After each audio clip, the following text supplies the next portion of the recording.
Hello，大家好，这里是明大营业，我是你们的朋友亚楠。这节课我们来讲解一下音效在视频剪辑里的重要性。好，首先我们来看一段样片。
好的，样片我们看完了，我们来说一下啊，大家可以看到啊，我下面的音频总共添加了3个轨道，那音频1就是 A1 第一个音频轨道，那是我的音乐，那下面音频2和音频3是我添加的音效的素材。那如果说我把音效关闭以后，我们来看一下它的效果。好，现在我们只留下了音乐的声音，我们来看一下。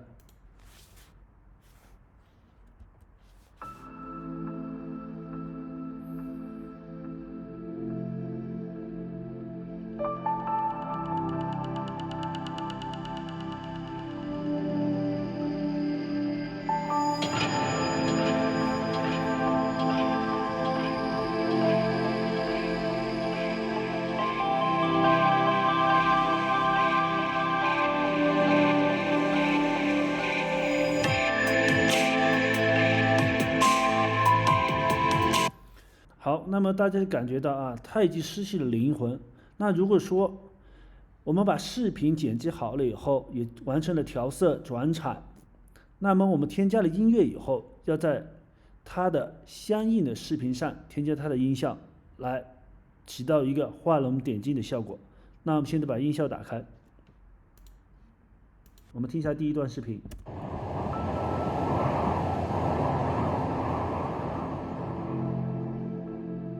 好，我们把第一个音效关掉，风的声音关掉，再听一下，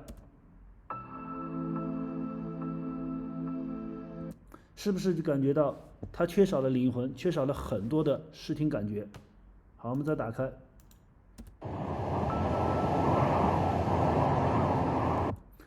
好，这样就会好很多，把视频的质感提升了很大的一步。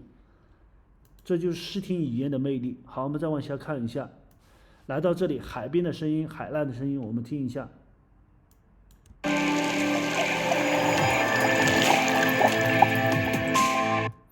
好，如果我们把它关闭以后，听一下效果。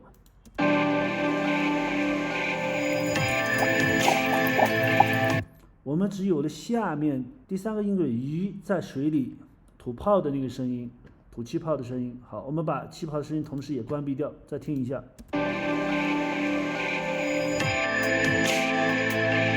是不是感觉到失去了很大的作用？如果没有音效的话，其实音效对整个视频、整个影片有很大的重要性，所以大家在以后的制作当中一定要添加相关的音效。好的，那么我们再来完整的看一下整个视频的效果，添加音效以后的效果。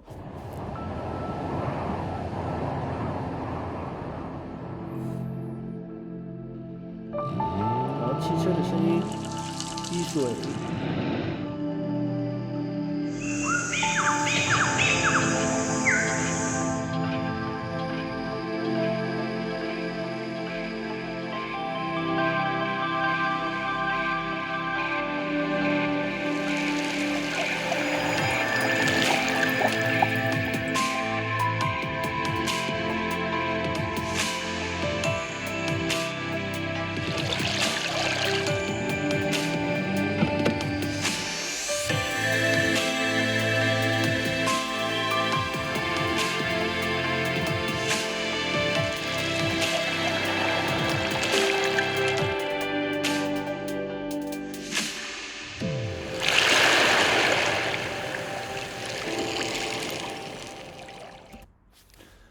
好的，那么本节课视频制作音效的重要性我们就讲到这里，我们下节课再见。